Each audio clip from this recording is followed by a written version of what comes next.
लोकसभा पर राज्यसभा वक्फ bill pass संख्यालघु व्यापार मंत्री किरण रिजिजू राज्यसभा बिल आगत करते तेज दीर्घ 12 घंटा धरी आलोचना पर राज्यसभा बिल पास होती सहित संसद बिल को अनुमोदन कर बिल सपक्ष 128 भोट विपक्ष 95 भोट पड़ा।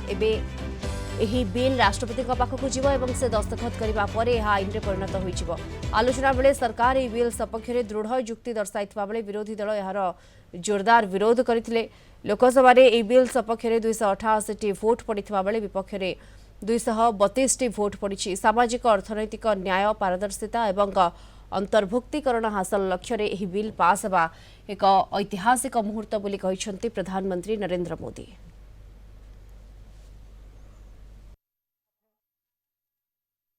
बाबा साहब डॉक्टर भीमराव अंबेडकर के संविधान की हत्या की गई है, लोकतंत्र की हत्या की गई है और एक गैर संवैधानिक बिल संख्या बल के आधार पर पास किया गया है। आम आदमी पार्टी ने इसका विरोध किया।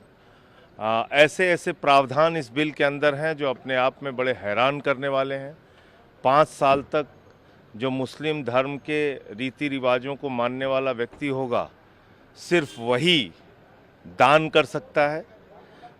इसमें इस बिल के अंदर ये कहा है कि आपको 6 महीने तक रिकॉर्ड देने पड़ेंगे अपने ज़मीनों के, जबकि आप खुद कह चुके हैं सुप्रीम कोर्ट में कि आप 99% ज़मीनों को डिजिटाइज्ड कर चुके हैं, ऑनलाइन कर चुके हैं, बावजूद इसके आप ये प्रावधान लेके आते हैं।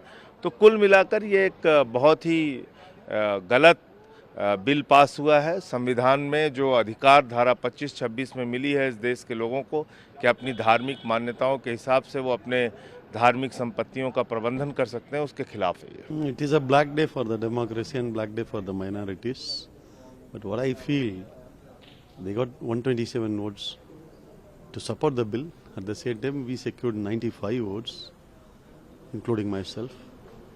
So in this parliament, 95 is a very good number for the opposition.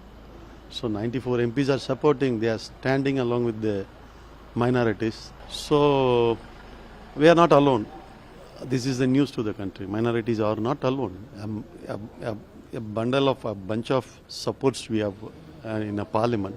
पारित तो हो गया है और बहुमत इतनी ज़्यादा भी नहीं है, 128 उनके पक्ष में और 95 हमारे पक्ष में, और इससे साफ जाहिर है कि काफ़ी संख्या में लोगों ने इसका विरोध किया और इसकी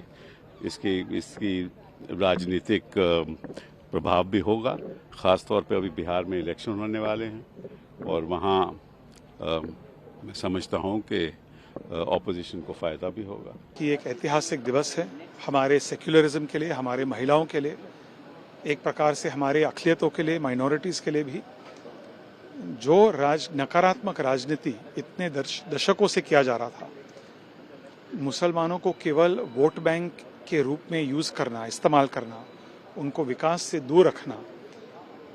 मैंने आज अपने भाषण में भी कहा कि 370 हटने के बाद सबसे ज़्यादा फ़ायदा कश्मीरी मुसलमानों को हुआ और मुझे यकीन है कि वक्फ अमेंडमेंट बिल लोकसभा राज्यसभा में पारित हुआ, कुछ ही समय में एक कानून बन जाएगा। उसके बाद सबसे ज़्यादा फ़ायदा आम ज़रूरतमंद मुसलमानों को मिलेगा।